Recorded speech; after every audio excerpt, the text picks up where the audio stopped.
You know, I never thought I'd live long enough to hear those words come outta my baby's mouth. Mama, maybe it's time you get a job. The sentence hit me like a brick right in the chest. I stood there, holding a half-burnt grilled cheese in one hand and my pride in the other, just frozen. Now, before I tell you how we got there, you gotta understand something about me. I've worked my whole life. From the day I turned 16, I've been hustling. Cleaning houses, working at the diner, doing hair out the back porch. Whatever kept food on the table for me and my boy, Devin. See, when you a single black mama raising a son in a world that don't give you no breaks, you learn to make a dollar stretch like it's elastic. And I did just that. Every school shirt, every pair of sneakers, every Christmas toy came from my sweat, not luck. But somewhere along the way, my body just gave out before my will did. I was diagnosed with arthritis in both knees and a bad back after a fall at work. Couldn't stand long enough to cook a full meal some days. Doctor told me, "You need rest, Miss Laverne." Rest. What's that to a woman who's been moving all her life? So I started getting a small disability check, just enough to cover rent and groceries if we didn't splurge. Devin was in his early 20s then, working part-time at an auto shop. He promised he'd help out, and for a while he did. But as the months rolled by, I started noticing little changes. He'd come home later, smelling like cologne I didn't buy. He stopped eating at the table with me and started locking his bedroom door. I told myself it was just him growing up. Young men need space, right? Then one morning, he came into the kitchen, all dressed up like he was going to an interview. Sharp shirt, pressed pants. I smiled and said, "Well, don't you look handsome today?" He didn't smile back. He just looked at me, cold, serious, and said, "Mama, we can't keep living like this. I'm tired of carrying all the bills. You need to start working again." For a second, I thought he was joking. But his face didn't change. My baby, the same boy who used to bring me flowers he picked from the neighbor's yard, was standing there looking at me like I was a burden. I laughed a little, trying to lighten the air. "Boy, you know I can't work no more. Doctor said my knees." He cut me off. "I know what the doctor said, Mama, but we need more money. We can't live off my check and your little disability forever." And just like that, silence. The kind that fills a room and wraps itself around your throat. I didn't say nothing for a while. Just stood there, holding that spatula like it was the only thing keeping me from falling apart. I could hear the clock ticking behind me, loud and slow, like it was waiting for me to answer. "Devin," I finally said real soft, "Baby, I done worked my whole life. You know that. Ain't no lazy bone in my body." He sighed, long and heavy, then leaned against the counter like he was tired of hearing me talk. "I know, Ma, but things different now. Everything expensive. Rent's gone up, light bill high as hell, and we can't keep living like this. You could do something easy. Maybe a desk job or babysitting or something." I wanted to scream. Something easy? Ain't nothing ever been easy for me. But instead, I just nodded like I understood. Because that's what mamas do. We hold in the hurt so our children don't see the blood. When he left that morning, I sat at the table for a long time.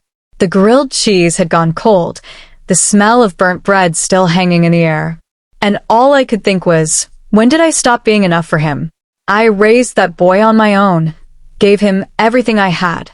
I walked to work in the rain, skipped meals so he could eat, stayed up nights helping him study for tests. I was the one who clapped the loudest at his high school graduation, tears streaming down my face when he crossed that stage. And now, here he was telling me to get a job, like I'd been sitting around doing nothing my whole life. That night, I couldn't sleep. Every time I closed my eyes, I saw his face, cold, impatient, distant. So I got up, made some tea, and sat on the porch. The street was quiet, the kind of quiet that hums in your bones. The moonlight spilled over the porch steps, and I thought about my own mama, how she worked 2 cleaning jobs and never once complained. She used to tell me, "Laverne, when your children get grown, they gone forget half the things you did for them. But that's the price of love. You give, they take, and if you're lucky, they remember to thank you later." Maybe this was that moment for me, the forgetting part. The next morning, I decided I wasn't going to let pride swallow me. I'd show him I could still stand on my own 2 feet. My knees hurt like hell, but I put on my old sneakers and went down to the community center. Miss Betty, who ran the front desk, looked surprised to see me. Well, Lord, if it ain't Miss Laverne. What brings you out this early? I smiled, even though my heart felt like lead. Looking for work, Miss Betty. Something light. She gave me that look, half pity, half concern. Baby, you sure? You still got that back trouble? I'll manage, I said, straightening my shoulders like it made me stronger. She nodded and handed me a small flyer. They need a lunch aide at the elementary school down the street. Hours short, pay ain't much, but it's honest work. I took that paper like it was a golden ticket. On the way home, my knees started to ache, but my heart felt different. Maybe proud, maybe desperate, maybe both. That evening, when Devin came home, I told him, I went down to the community center today. Found a little job at the school cafeteria. He looked up from his phone, surprised. For real? You serious? Yeah, I said, forcing a smile. Ain't much, but it's something. He just nodded. No, thank you. No, I'm proud of you. Just a nod. I turned away before he could see the tears welling up. Sometimes silence hurts worse than words. The first day at that school cafeteria felt like stepping into another life, when I wasn't sure I belonged anymore. The air smelled like peanut butter and bleach, kids' laughter bouncing off the tile walls. My knees ached with every step, but I kept moving, wiping tables, stacking trays, smiling when the little ones called me Miss Laverne like I was somebody important. It wasn't glamorous. I wore a faded hairnet and an apron with someone else's name stitched on it, but for the first time in a long time, I felt useful again. Needed. By the second week, I knew all the regulars. There was little Tanya, who always asked for extra fruit cups, and Jamal, who tried to sneak chocolate milk twice a day. They'd wave at me when they saw me, calling out, "Hey, Miss Laverne," like I was part of their world. And, in a way, I was. Every day when I got home, I was bone-tired, the kind of tired that crawls deep in your joints, but I never let Devin see that. He'd come home after me, smelling like motor oil and frustration, and I'd try to make small talk. How was work, baby? Fine, he'd mumble, scrolling through his phone. And that was it. We used to talk about everything, his dreams, his friends, the kind of life he wanted. Now, we were just two ghosts living in the same house, sharing the same air, but not the same heart. One Friday evening, I came home late. My shift had gone long because one of the other ladies called out sick. I opened the door and heard music, loud, thumping bass shaking the walls. There were people in my living room, strangers, drinking, laughing, smoking. And there was my son, right in the middle of it all. Devin, I shouted over the noise. What's all this? He turned around, startled, a red cup in his hand. Ma, you home early. Early, I said. It's almost 9 o'clock. What's going on here? The music went down a little, but nobody left. They just looked at me, that awkward silence where you feel out of place in your own house. I pointed toward the door. Everybody out. Now. A few folks muttered under their breath, but they left one by one. Devin looked angry, his jaw tight. You didn't have to embarrass me like that, he said. Embarrass you? Boy, this my house. You got folks in here drinking, smoking, and disrespecting my home, and you worried about embarrassment. He threw his cup in the sink and turned away. You always got something to say. And you always got something to forget. I snapped back before I could stop myself. You forgot who kept a roof over your head when your daddy walked out. You forgot who worked double shifts so you could have new shoes for school. And now you think I owe you more? He turned then, eyes cold, sharp, wounded in a way I'd never seen before. I didn't ask to live like this, Ma. I didn't ask to struggle every day. I'm tired. I just want a better life. The words hung there between us. I felt them like a punch straight to my chest. For a moment, I didn't see my grown son. I saw that little boy again, sitting at the kitchen table, telling me one day he'd buy me a big house with a porch swing. I swallowed hard. You think I don't want a better life too, baby? My voice cracked. You think I ain't tired? I've been tired since before he was born. But I kept pushing so you wouldn't have to feel that same pain. He didn't answer. He just walked past me and went to his room, door slamming behind him. I sank down onto the couch, hands trembling. I thought about all those years, the scraped knees, the bedtime prayers, the nights I stayed up waiting for him to come home safe. I thought I was doing something right, but in that moment, I wondered if maybe I had failed him somewhere along the way. The next morning, I left early for work. I didn't even wake him. I just grabbed my lunch pail, locked the door behind me, and let the sunrise wash over my face. At school, Miss Betty noticed I was quiet. "You okay, sugar?" she asked. I smiled faintly. "Just tired, Miss Betty. Real tired." She nodded knowingly. Sometimes love will wear you down more than any job ever could. I wanted to cry right there, but instead, I served mashed potatoes to third graders and pretended everything was fine. When I got home that evening, the house was clean. The music was gone. Devin was sitting at the table, head low, eyes red like he'd been crying. "Mama," he said quietly, "I'm sorry." I stopped in the doorway when I heard him say it. "Mama, I'm sorry." Those words, they hit me harder than all the rest.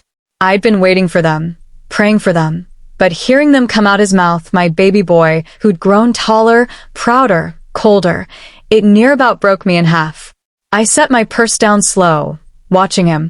He looked smaller somehow, sitting there at that old wooden table, hands clasped tight like he was afraid to let go. I didn't rush to forgive him. I just stood there, letting the silence breathe between us. He looked up, eyes wet. "I didn't mean what I said, Mama, about you needing to get a job. He paused, his voice trembling. "I'd just been scared. Everything feels like it's closing in. Bills, rent, the future. I feel like I'm drowning, and I didn't know how to say it. So I took it out on you."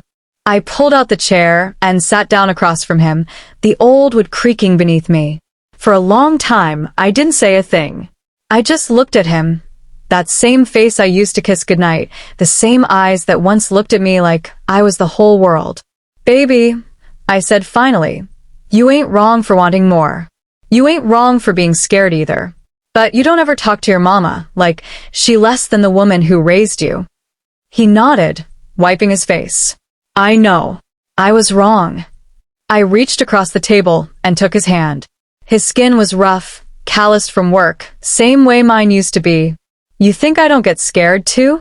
I said softly.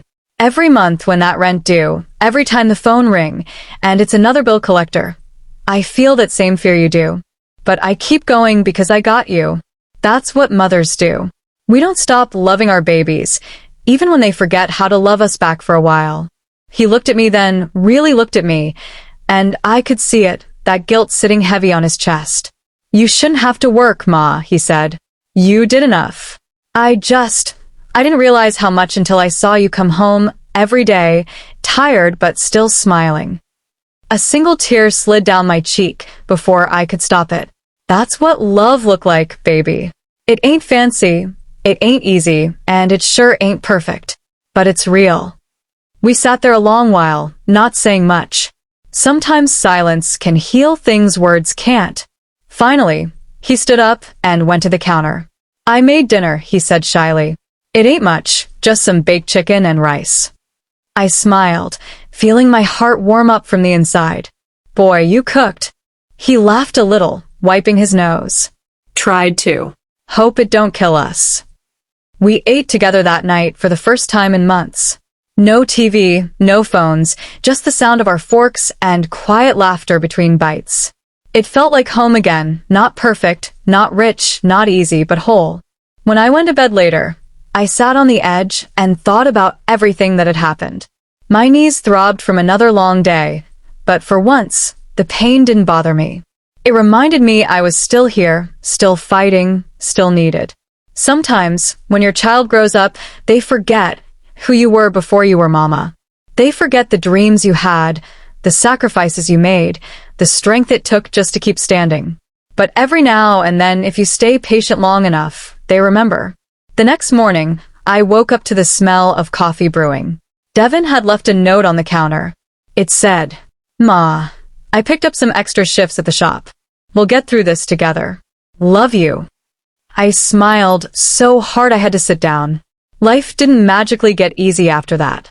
The bills still came, my knees still ached, and that little cafeteria job still barely covered groceries. But something had changed, not outside, but inside. Between me and my boy, there was peace again. And when I walked into that school cafeteria the next Monday, one of the kids handed me a crayon drawing. It was me, standing behind the lunch counter, smiling big with the words, "Best lunch lady ever," scribbled on top. I pinned it up right there on the wall, and I swear, for the first time in a long while, I felt proud, not of surviving, but of still being able to give. That night, I sat on the porch as the sun went down, a soft breeze brushing my face. I thought about all the things my mama used to say, and one of her sayings echoed loud in my heart. Sometimes, the hardest thing you'll ever do as a mother is let your children teach you what you already know, that love don't quit, no matter how hard life tries to bend it. I smiled, whispered a quiet, "Amen," and watched the stars come out. Because that was the day my son told me to get a job. But what he really gave me was a reason to keep living.